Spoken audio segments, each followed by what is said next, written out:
Gue balik ke rumah, mergokin Jon. Bini saya lagi tidur berdua di tempat saya, di kamar saya yang biasa tidur. Samperin ke rumahnya, saya gorok lehernya Jon, lagi tidur.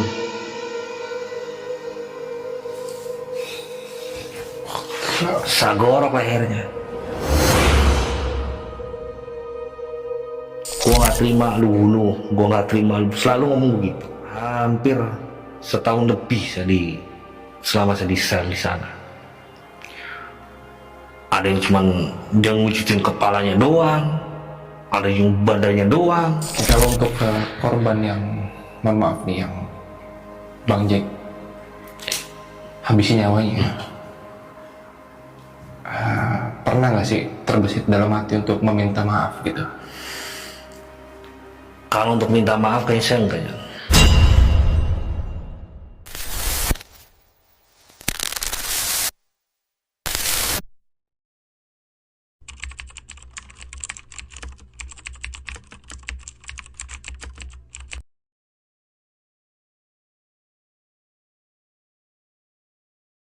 Assalamualaikum warahmatullahi wabarakatuh. Selamat malam warga bumi. Balik lagi sama gue John Arya di Titik Koma. Dan ngeri nih guys, malam ini gue kedatangan seorang yang dulu pernah membantai laki-laki yang diduga laki-laki ini adalah selingkuhan dari mantan istrinya. Gila sih. Jadi untuk kali ini narasumber gue ini meminta untuk identitasnya ini supaya dirahasiakan karena menyangkut privasi ya, dan orang-orang yang diceritakan juga masih ada, jadi biar nggak ada ketersinggungan nih antara korban dan beliau nih. Dan di depan gue sekarang udah ada Bang Jack. Selamat malam Bang Jack. Selamat malam, Bang Jon. Aman Bang Jack ya? Aman. Aman ya? Aman.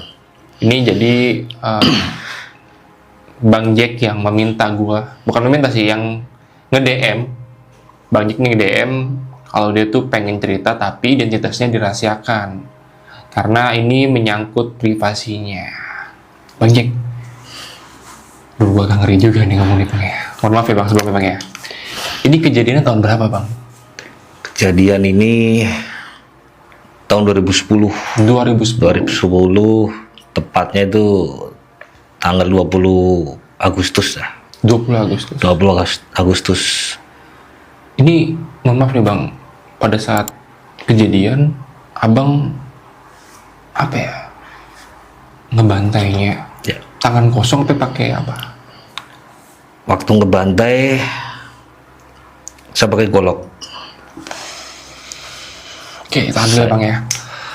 Oke teman-teman, ini gue deg-degan juga nih dengerin nih, karena ini agak sedikit, bukan agak sih, memang bukan sedikit tapi memang sensitif banget. Jadi buat teman-teman yang penasaran sama kisahnya, tahan dulu, gue mau ngajak kalian yang punya kisah-kisah menyeramkan atau kisah-kisah seru lainnya. Dan kalau kalian mau jadi narasumber seperti Bang Jack, kalian langsung aja DM ke Instagram pribadi gue atau Instagramnya Titik Koma. Oke, buat kalian yang udah penasaran, langsung aja dengar kisah lengkapnya hanya di Titik Koma. Shh, hati-hati teman. Au!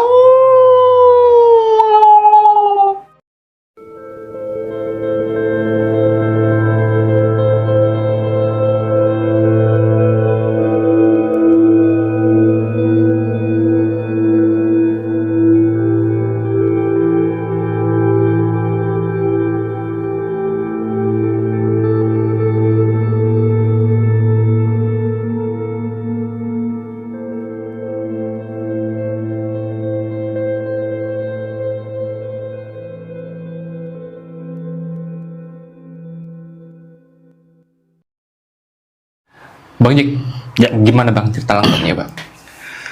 Cerita awalnya itu tahun 2010 ya. Tahun 2010, tepatnya itu tanggal 20 Agustus jam 1.30 malam. Kejadian itu memang ya kalau dikatakan sengaja sih nggak sengaja, itu memang sudah saya intai dari jauh-jauh hari. Awal itu memang saya kerja saya itu jaga malam ya, salah satu perumahan komplek jaga malam.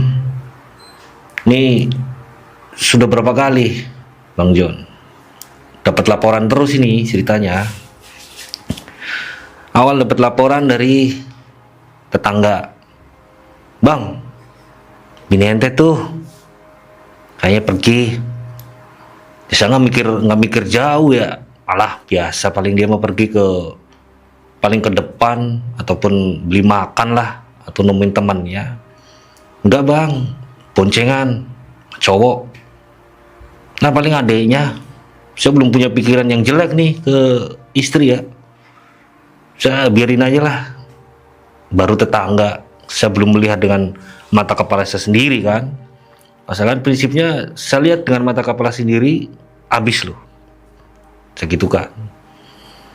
Laporan saya balik ke rumah, saya tanya ke istri, dari mana? Biasa, habis beli makan. Oh ya sudah. Enggak, tadi ada yang laporan, katanya lu pergi sama cowok. Enggak, itu adek. Itu belum ngaku bang. Itu belum ngaku. Ya biarin lah, ya sudah. Saya balik lagi ke tempat kerjaan. 2 hari lagi dapat laporan lagi. 4 kali dapat laporan. Dengan laporan yang sama seperti itu. Nah yang terakhir yang keempat ini laporan dari adik saya sendiri. Bang, bini lu pergi tengah malam sama cowok naik motor. Motornya apaan? Motor Supra. Ini kok sama. Dari 3 orang ini pas ada yang laporan kok sama motornya. Arahnya kemana? Nggak tahu arahnya kemana, kayak sih keluar jalan raya sih. Ya udahlah biarin lah. Ntar saya tunggu. Saya tunggu tujuan balik tuh. Sengaja saya bilang ke satu temen, saya tinggal dulu kerjaan sebentar, saya ada urusan keluarga. Saya intai tujuan bocahnya itu 2 orang tuh. Benar, saya baru lihat itu dan mata kepala saya sendiri. Ternyata ini nih selingkuhan. Dan usut punya usut, si laki ini memang bekas pacarnya dia sebelum saya nikahin. Ini bini yang ini bukan bini pertama ya. Betul kan saya punya istri 2. Istri yang kedua nih. Saya intai, saya lihat, wah bener ini. Tapi tetap saya nggak mau gegabah dulu. Saya nggak mau negor istri dulu, walaupun saya udah lihat dengan mata kepala sendiri. Kalau dikatakan wah panas ataupun sakit hati, ya sakit hati. Cuman tak dulu deh, saya tahan dulu deh. Dan setiap laporan dari 4 orang ini selalu benar. Dan yang lihat terakhir kan adek. Sering dicium mas, bang, sama yang hunter itu, masa iya adeknya sih? Pas saya lihat sendiri pun sama seperti itu. Berpelukan juga depan. Dia pamitan mau masuk ke gang rumah, ciuman. Oh, seperti ini, udah biarin. Tetap saya tahan. Muncaknya itu di tanggal 20 Agustus. Itu benar-benar muncak. Seharusnya tanggal 20 itu saya libur nggak kerja. Tetap saya bilang saya kerja. Dan di sini belum curiga itu. Belum curiga sama sekali. Kok tumben? Biasanya kan dia nanya. Kan biasanya libur, kok masuk? Itu nggak nanya sama sekali. Tidak, dari raut muka dia itu seneng kayaknya. Ah, laki gua kerja nih, gue bebas dong. Mungkin ya pikiran dia. Oke lah. Tetap saya berangkat seperti biasa. Jam 9 saya keluar. Pamit tetap. Pamit pun tetap dia nyiapin bekal, nyiapin kopi, nyiapin baju segala macem lah. Terus saya berangkat. Terus saya nggak berangkat. Saya nunggu di rumah tetangga paling ujung. Itu pasti lewatnya ke situ karena jalan cuma satu-satunya itu, nggak ada lagi. Kanan buntu, dia pasti lewatnya ke kiri. Dan itu hanya satu jalan itu. Biarin, saya liatin. Kok belum lewat-lewat?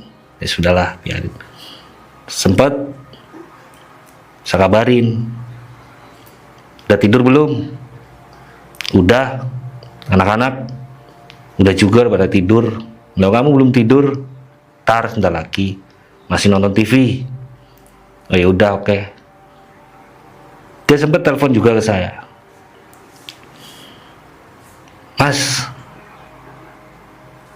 saya pamitan dulu ya, ada yang mau dibeli. Kemana? Indomaret katanya. Indomaret. Ya udah sana. Alasannya apa? Susu anak habis. Susu anak habis mas, mau beli susu dulu di Indomaret. Tetap saya izinin, padahal saya tahu itu udah triknya dia mau kemana. Ya udahlah biarin. Ya udah sanalah, beli nggak apa-apa. Jalan dia, saya tunggu kok, dia nggak balas-balas chatan saya lagi. Ini bocah kemana nih? Chat jam 10 sampai jam 1 malam kok nggak balas-balas nih. Sabel, HP mati. Wah, HP mati nih.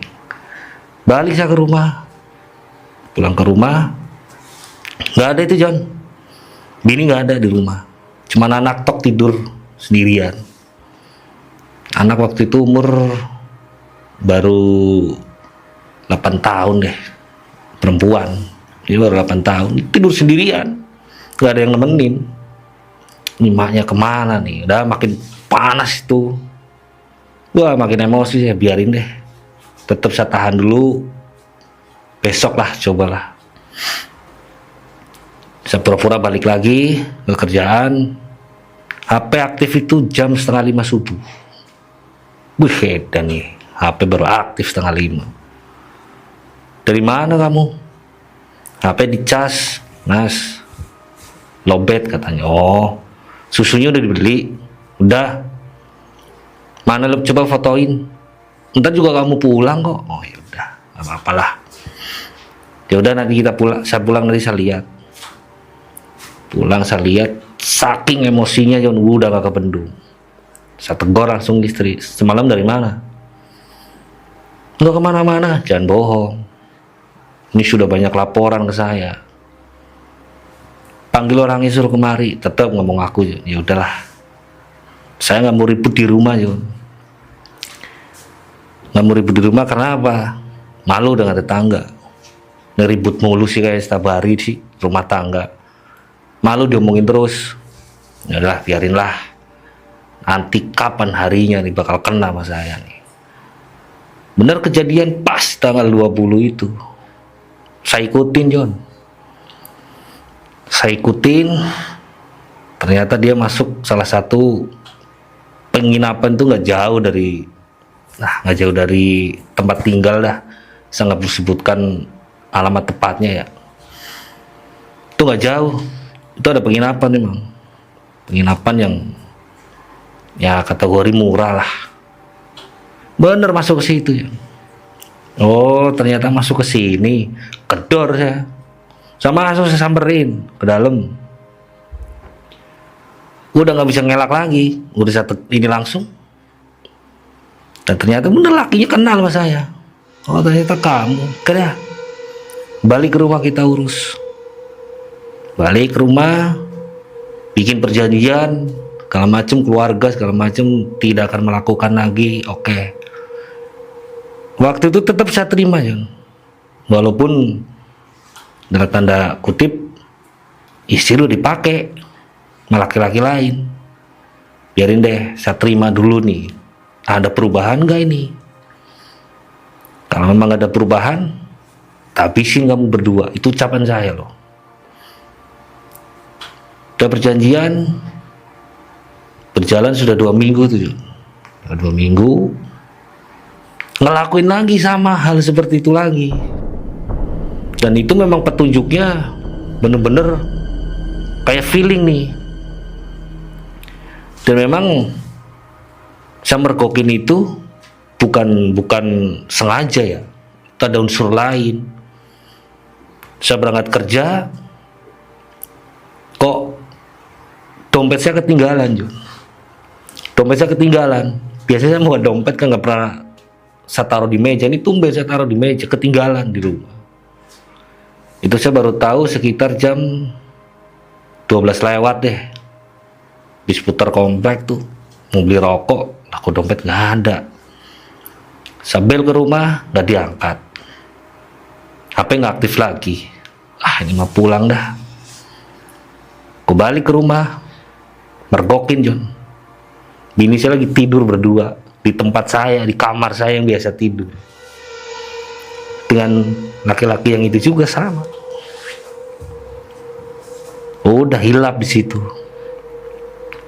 Hilap, si lakinya kabur. Sepet saya kejar nggak kena. Karena saya tahu rumahnya. Saya jabanin kamu rumahnya. Istri udah nangis udah teriak-teriak, udah nggak usah saya minta maaf, nggak ada maaf-maafan, udah kamu tunggu sini aja deh. Ingat, nanti saya bawain bangkainya si laki-laki itu. Sempat ngancam seperti itu, saya bawain bangkainya nanti, saya bawain nanti, ya bangkai selingkuhan lu, saya bawa nanti ke depanmu. Saya masuk nangis, saya pergi. Sambil golok John, sambil golok saya uber ke rumahnya. Sampai rumahnya nggak ada. Mungkin dia tahu, kalah biarin dulu. Saya tunggu sampai berapa hari deh. Hampir 3 minggu tuh nggak ada kabar John. Nggak tahu pergi kemana itu. Tahu-tahu temen ngabarin, Bang, sini sekarang ngekos. Ngontrak di mana? Nggak jauh. Itu ngikut abangnya. Nah, gua tahu rumah abangnya. Saya samperin John. Jam 1.30 malam. Sendiri saya. Saya samperin ke rumahnya. Saya gorok lehernya John. Lagi tidur.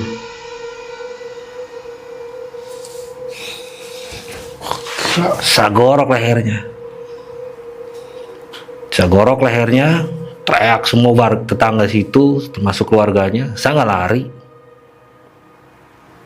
lari. Kenapa? Percuma saya lari. Kalau lari pun bakal kena kok sama polisi kok. Saya nggak lari. Saya malahan pulang. Saya temuin istri. Saya ngomong, selingkuhan lu tuh mati.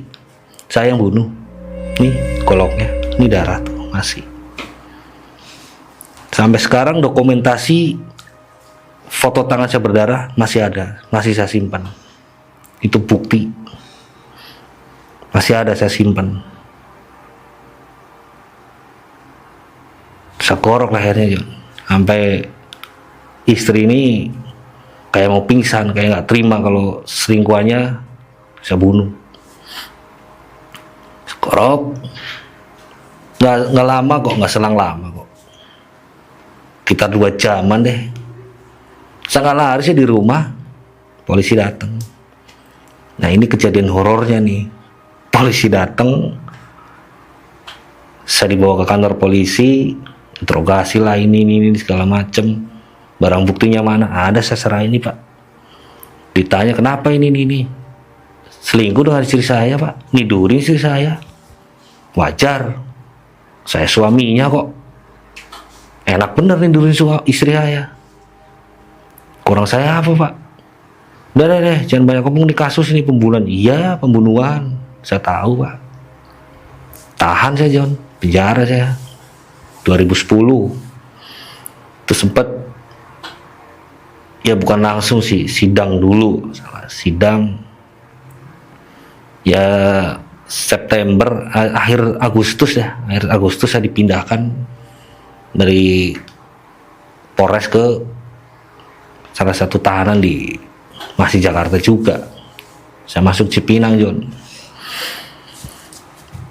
Mulai dah di situ teror hampir setiap hari, hampir setiap malam. Itu si orang yang saya bunuh ini selingkuhan istri, hampir setiap malam datang nemuin saya, wujud lagi bener-bener liatin. Gua nggak terima lu bunuh, gua nggak terima lu, selalu ngomong begitu. Terus selama saya ditahan dari 2010, berarti hampir 10 tahun saya ditahan. Hampir setiap hari John ditemuin. Nggak pernah kayaknya selama saya di rumah tahanan itu nggak ada tenangnya John. Nggak ada tenangnya sama sekali saya. Tiap jam 12 malam, yang lain pada tidur, saya mah nggak bisa. Itu arwah selalu datang saya, neror saya terus. Di sel pun, teman-teman satu sel nih, itu sering nanya, "Bang, kenapa bang?" "Gak kenapa-napa, ini arwah yang orang yang saya bantai, arwahnya datang saya terus." Ya mungkin teman-teman satu kamar pun dia tahu lah, dalam arti tahu kan, nggak mungkin seorang tukang bunuh itu disentuh, nggak mungkin John di sana. Kayak saya itu di sana itu kayak kepala kamar, nggak ada yang berani nyentuh.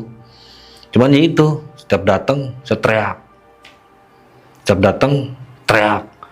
Itu mending datang sekali, lebih dari sekali. Udah hilang, sudah teriak tuh hilang. Nanti nongol lagi, di saat saya mau istirahat nih, mau tiduran, nongol lagi, saya teriak lagi. Sampai teman-teman satu kamar pun, "Bang, waduh, terganggu kita nih, cuma ya ngomong lah lo, diem." Ya nurut sih, diem sih, satu kamar. Itu saya diteror hampir setahun lebih selama saya di sel di sana.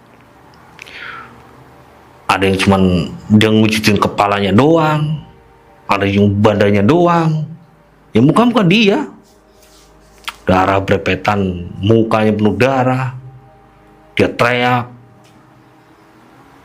"Pembunuh lu!" Saya kata, "Iya, saya pembunuh, itu semua gara-gara lu." Kadang saya ngomong sendiri John, kadang saya ngomong sendiri, kadang sebelah teman-teman satu kamar, "Bang, lu ngomong sama siapa? Nih depan gue demit nih, orang yang gue bunuh datang mulu." Sampai saya ditegur sama kepala sipil sana dah, penjaga yang patroli untuk tahanan ya, "Kamu tiap malam berisik mulu, saya pindahin kamu." "Pindahin aja pak, nggak apa-apa pak." Itu sempat saya dipindahkan sendiri John, itu lebih sadis lagi, saya sendiri. Hampir mau dicekek saya John, teriak lagi, balikin lagi, saya dipindahin lagi. Selama setahun saya nggak tenang, hampir setahun deh ya. Selama saya di sel selalu diganggu terus, nggak pernah yang namanya nggak tenang lah, saya nggak kayak yang lain, dia bisa tiduran enak santai. Saya emang nggak bisa. Memang iya sih, waktu selesai saya ngabisin dia pun sempet banyak yang nggak terima dari keluarganya dia. Kalau nggak terima ya nggak terima, silakan, keluargamu yang salah kok, bukan saya yang salah. Wajar saya membela kok, kehormatan saya sebagai suami. Kenapa dari dulu nggak mau dikawinin sama dia? Begitu nama saya kok masih main selingkuh. Ya, pokoknya kejadian ini, bener-bener John, saya ngerasain tuh yang namanya diteror makhluk seperti itu. Ya bukan makhluk sebenarnya sih, ya orang yang saya bantai itu nah yang datang. Ya mungkin sampai sekarang pun keluarganya nggak terima. Kalau saya nggak terima dengan istri saya, nggak terima, sampai manapun nggak akan saya terima. Makanya kan dia sekarang pindah ke Depok, istri pindah ke Depok sekarang, yang ikut orang tuanya. Anak ikut sama mereka? Ikut sama mamanya. Ya ini cerita begini memang saya alamin nyata. Kami memang salah satu keluarganya ataupun mantan istri saya nonton, saya sebutin namanya nggak apa-apa. Selingkuhannya namanya Ferry, itu saya namanya Gia, dia tinggal di Depok. Istrinya Bang Jack namanya Gia? Ya, tinggal di Depok saat ini? Tinggal di Depok. Oke, Bang Jack, selama di tahanan Bang Jack menjalani masa tahanan tuh selama berapa tahun total? Saya tahan berarti 10 tahun, Jon. 10 tahun. 10 tahun. Itu pun saya dapat remisi sebenarnya. Karena Ya saya berusaha di sana, Jon. Dari mulai kejadian selama 1 tahun itu saya diteror dengan si orang yang saya bantai ini kan. Wah, ini kayaknya harus lebih dekat lagi nih sama Tuhan nih. oke. Saya mulai dari setahun itu telah diteror terus. Ya ada sih salah satu kamar itu orang tua sih. Dia nasehatin, Mas, Bang, sorry Bang, bukannya mau nasehatin nih. Lah, kita di sini mah apa sih? Kita orang-orang kotor. Ya sebisa mungkin kita tobat lah. Mulai itu pelan-pelan saya ikut dia sholat, dia ngaji, saya ikut ngaji. Dari situ saya dilihat dari kepala sipil penjara ya, ini kok kelakuannya baik nih. Nah dari situ saya dapat remisi. Seharusnya nggak 10 tahun ya, Jon. Lebih itu ya. Lebih, karena saya dapat pasalnya itu pembunuhan berencana. Ya memang saya rencanakan, saya jujur kok di depan polisi, saya jujur Pak, memang saya rencanakan. Ini orang ini harus mati di tangan saya, dan saya udah ngomong ke istri kok. Selesai saya gorok aja, saya pulang lah, ngomong ke istri, selingkuhan lu tuh lehernya gue gorok, nih goloknya, nih tangan gue masih belebetan darah. Saya pulang, dan saya temuin keluarga istrinya. Anak lu selingkuh, tapi selingkuhannya udah saya bantai, udah saya matiin, udah saya gorok. Dan ntar lagi saya jemput polisi, saya duduk di rumah aja. Saya nggak kabur, nggak kemana-mana. Cuman itu traumanya selama 1 tahun, bener-bener itu teror. Wah, bener-bener. Biasanya kan ya dikit-dikit saya tahu lah mengenai agamanya lah. Biasanya kan datangnya cuma 40 hari, dia masih ada di rumah ataupun apa. Ini setahun saja teror dengan berbagai macam rupa. Kepalanya cuma kepalanya dia, kadang badannya dia. Tuh hampir tiap malam, Jon. Sampai saya jadwal ini jam 12 gue gak bakalan tidur. Gue mau melek dulu, takut gue. Apalagi waktu dipindahin sendiri saya di kamar. Dipindahin saya sendirian lagi, gak ada teman. Gak bisa tidur saja, saya gak mau tidur. Tidur merem sebentar aja lehernya dicekek. Itu benar-benar ngebucin di depan saya tuh, gede orangnya. Badannya memang gede. Selama setahun ya benar-benar diteror habis. Dan bau amis darahnya dia aja masih menyengat kok. Tetap datang pasti bau amis dulu ya. Datang ini. Udah pasti saya nggak akan tidur, meleng kayak duduk. Rokok cuma dijatah 2 lagi. Mau melek terus, rokok nggak ada. Ya, namanya orang tahanan gimana sih? Kebatas, nggak bisa ngapa-ngapain. Teriak juga percuma. Teriak nunggu yang jaga. Datang. Itu teror saya selama setahun. Bener-bener. Ya bukan kapok sih, enggak. Cuman ya ngeri juga lah. Kalau masih di rumah masih bisa teriak, masih ada yang nolongin. Nah di sana di sel. Oke Bang Jack, setelah setahun nih teror yang dialami oleh Bang Jack nih di tahanan nih, kan Abang sempat untuk memperbaiki diri lah, untuk mendekatkan diri lagi sama Yang Maha Kuasa nih Bang. Itu ngaruh berarti itu efeknya tuh? Ada ngaruhnya, Jon. Alhamdulillah ada. Jadi begitu saya mulai sholat, diajak ngaji sama teman satu sel ini, saya buktikan. Oh iya bener, malamnya nggak ada yang datang, nggak datang, nggak bau amis darah dia ya, nggak ada suara aneh-aneh. Yang suara yang sering saya dengar itu apa? Gua nggak terima lu bunuh, gua nggak terima lu bunuh. Bayang-bayang itu selalu ada tuh suara. Ada, saya setiap datang pasti ngomong gitu, bau amis dulu yang suara. Gua nggak terima lu bunuh. Suara dia. Apal saya suaranya. Apalnya apa? begitu ketahuan di hotel berdua, sapain suara, oh suaranya begini nih, bener suara dia. Selama setahun saya diteror, John. Tapi alhamdulillah begitu mulai ya saya ibadah lah kasarannya, ibadah, mulai ngaji. Ya alhamdulillah Mureni reda. Blas nggak ada teror-teror begitu lagi. Alhamdulillah. Bang Jack, setelah Abang Jack ini keluar nih dari tahanan, ada penyesalan nggak sih?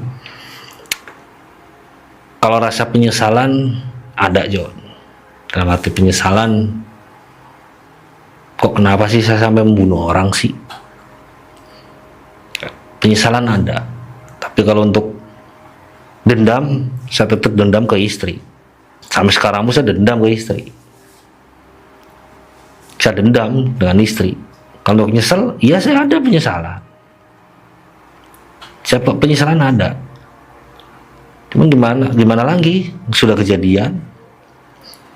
Cuman yang masih saya kebayang-bayang itu kan sampai sekarang kan tega loh ngelakuin begini ke saya. Padahal kurang saya apa? Jatah saben hari itu, setiap hari itu nggak lepas dari 300.000 tuh nggak pernah lepas. Setiap hari loh, bukan seminggu. Untuk istri sehari itu 300.000. Oke, itu penghasilan dari Bang Jack kerja di tempat. Ya, saya kan kerja di lingkungan itu kan, kadang kalau malam kan warga lewat kasih, Pak buat kopi, kadang 50, kadang 30. Kan ada yang biasanya ada nitip mobil, Pak nitip mobil ya, nih saya kasih uang rokok, kadang 100, kadang 200. Itu yang saya bawa pulang untuk istri. Itu benar seperti itu. Oke, kalau untuk korban yang, mohon maaf nih, yang Bang Jack habisi nyawanya, pernah nggak sih terbesit dalam hati untuk meminta maaf gitu? Kalau untuk minta maaf kayaknya saya enggak, Jan. Sampai saat ini nggak bakal saya minta maaf. Saya pikir kenapa saya harus minta maaf? Kan bukan kesalahan saya, kesalahan kalian berdua.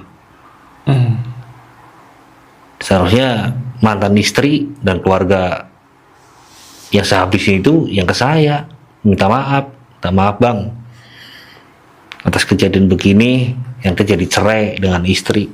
Itu yang saya harapkan sampai sekarang, tapi kan nggak ada. Kalau untuk minta maaf ke keluarga si korban, sempat saya utarakan ke kakaknya, sorry bang, adek lu jadi mati gara-gara gua. Dan kakaknya pun ngomongnya enak ke saya, udah nggak apa-apa bang, itulah kelakuannya dia yang dapat ininya, dia ngelakuin, dia yang berbuat ya inilah. Udah gitu tok dari kakaknya ya.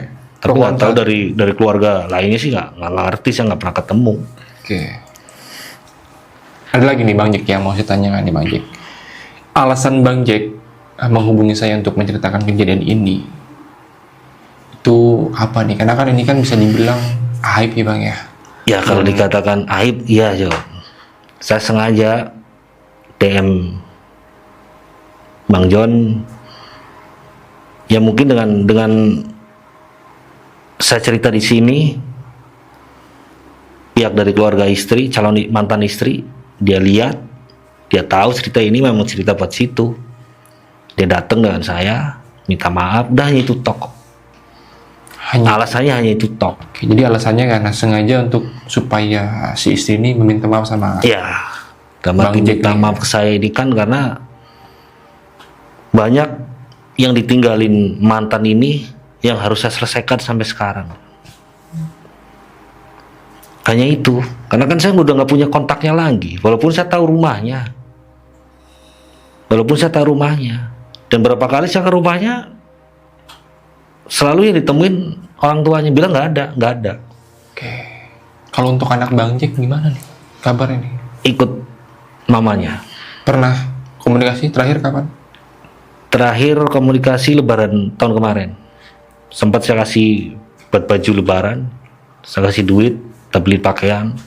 Dan terakhir itu, Tapi komunikasinya maksudnya sikapnya anak sama Bang Jack ini masih sama atau ya ada sama. perubahan? Kalau anak kan dia nggak ngerti. Kalau bapaknya begini-begini dia nggak ngerti. Tetap ke saya masih sayang lah kasarnya, masih ketemu dengan saya juga masih meluk, sering nanya. Berarti Ya aku nggak pernah pulang, nggak, ya kerja jauh, tak gitu kan. maaf Bang Jack, tapi berarti anak tahu nih kasusnya Bang Jack. Tahu, anak tahu, cuman ya mungkin diademin atau diumpet-umpetin sama keluarga sana kali. Ya, semoga tetap berlapang hati ya untuk anaknya Bang ya. Karena ini sebuah kasus yang sangat apa ya, bisa dibilang mengerikan banget ya. Ya. Apalagi anak pada saat kejadian itu umurnya masih 8 tahun ya. 8 tahun. Pasti kan membekas banget nih di hatinya, Pastinya ya, di pikirannya pastinya juga kan. membekas. Betul. Iya. Bang Jack, sekali lagi makasih banyak ya Bang Jack ya. Sama-sama Bang John. Makasih banyak udah mau sharing, dan ini sumpah gue kaget banget karena ini bukan pertama kalinya dapet cerita kayak gini.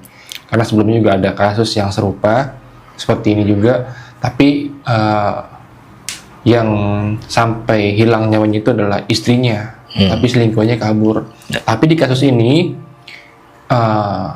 yang hilang nyawanya adalah selingkuhannya, Ya, dan istrinya masih masih ada sampai sekarang, dia tinggal di Depok. Bahkan Bang Jack berharap beliau nonton nih. Ya, karena ada beberapa yang harus diselesaikan. Oke. Bang Jack, sebelum kita close nih, ada pesan-pesan terakhir nggak sih Bang yang mau disampaikan? Kalau pesan-pesan sih nggak ada kayak John. Ya intinya mah ya komunikasi lah, itu lebih baik. Sama suami istri terus sering komunikasi, dan jangan bertengkar seperti saya lah. Udah saya contohin, saya ngelakuin hal seperti ini, nggak baik sebenarnya. Tuh, pesan lain sih nggak ada. Oke, mungkin kesimpulan yang diambil dari ceritanya Bang Jack ini menurut saya adalah komunikasi yang baik terhadap hubungan rumah tangga ya suami Ya, istri ya. betul. Jadi kalau ada apa-apa tuh diomongin secara baik-baik, dan ya kalau bisa jangan selingkuh lah ya. Betul. Karena kalau selingkuh ya begini resikonya, karena bikin orang jadi gelap mata. Gelap ya. mata, Ya, betul. Bang ya. Betul. Kan sampai sebenarnya saya tahu nih Bang Jack nih nggak mau melakukan hal ini kalau nggak ada sebabnya. Ya Karena kan udah terlalu karena ada sebabnya, karena udah terlalu sakit banget hati. ya Bang ya. Gimana nggak sakit sih, orang yang dicintainya ditunggangi. Waduh. Mohon maaf ya Bang ya. Jangan disikat Ya. juga saya ini Bang. Aman Bang ya. Oke teman-teman, warga bumi khususnya yang sudah nonton dari awal sampai akhir, semoga ada hikmah yang selalu bisa diambil dari setiap kisah yang dikisahkan oleh narasumber kita pada malam hari ini. Ambil sisi positifnya dan buang sisi negatifnya. Lagi-lagi dengan ada kisah ini, gue bukan bermaksud untuk menyinggung atau menggoris luka lama ya, terutama oleh orang-orang yang diceritakan oleh Bang Jack pada malam hari ini ya.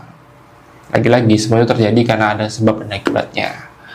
Sekali lagi Bang Jack, makasih banyak. Sama-sama Bang John, saya yang terima Semoga kasih. kedepannya Bang Jack sehat selalu. Amin. Diberikan rezeki yang berlimpah ya Bang Jack Amin. ya. Dan apa yang terjadi ya sudahlah, terjadilah. Semoga hidupnya lebih baik lagi. Amin. Dan makasih banyak juga buat teman-teman yang udah nonton dari awal sampai akhir. Jangan lupa untuk saksikan terus di koma, karena masih banyak banget nih video-video menarik yang wajib kalian tonton.